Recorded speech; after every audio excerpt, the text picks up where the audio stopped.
पापा की ऐसी हालत देखकर मैं भयभीत हो गई थी। मुझे समझ में नहीं आ रहा था कि मेरे संग ये क्या हो रहा है, क्या होगा। मेरी सोचने समझने की शक्ति चली गई थी। मैं सेंसलेस सी हो गई थी। फिर मेरे भाई बहन भी आ गए। वो भी पापा पापा बोलने लगे, मगर पापा तो थे ही नहीं।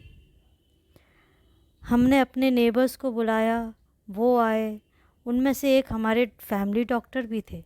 उन्होंने एग्ज़ामिन किया और बोले, जैन साहब इज़ नो मोर। मेरी मम्मी और हम सुन के शौक रह गए। ऐसा लगा कि काटो तो खून नहीं।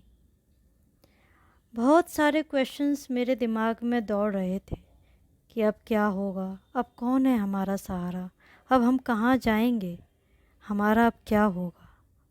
मेरी माँ एक हाउसवाइफ है, मेरे भाई बहन छोटे हैं, अभी स्कूल में पढ़ रहे हैं। मैं खुद कॉलेज के फर्स्ट ईयर में थी। अब ये सब कौन संभालेगा।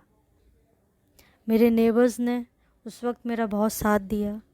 उन्होंने सारे मेरे रिलेटिव्स को फ़ोन किया।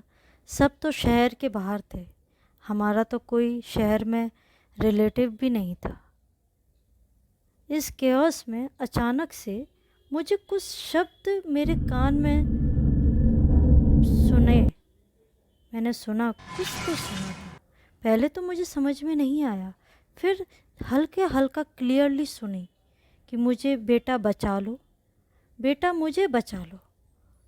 ये शब्द मेरे सुने तो मैं अचरज में पड़ गई कि ये कौन बोला, ये तो पापा जैसी आवाज़ लग रही है।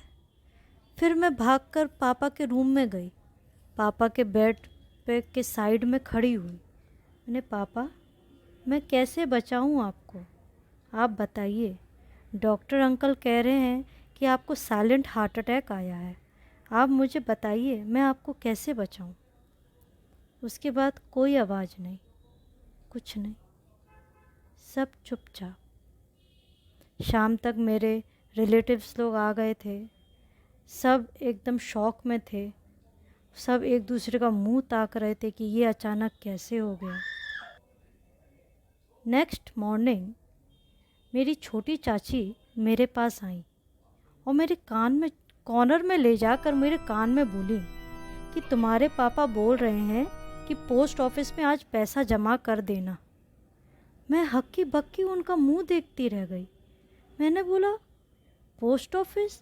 अरे हाँ, आज तो 9 तारीख है, आज तो पोस्ट ऑफिस में पैसा जमा करना था। मगर चाची को कैसे पता, चाची तो हमारे संग रहती नहीं है। फिर मैंने चाची से पूछा, चाची आपको क्या पापा बोलने आए थे? तो उन्होंने सिर हिला के हाँ कहा। उन्होंने कहा, मैंने उनको एक खाली कमरे में सफ़ेद कुर्ता पजामा पहनकर एक टूल पर बैठे देखा है। मैंने, क्या? खाली रूम, सफ़ेद कपड़े, और मैं चुप हो गई। फिर मैं अपनी मम्मी के पास गई और उनको चाची के सपने के बारे में बताया।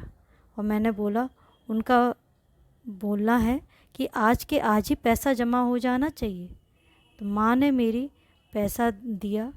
बोला उन्होंने कि अलमारी से निकाल लो, और फिर मैंने जमा कराया।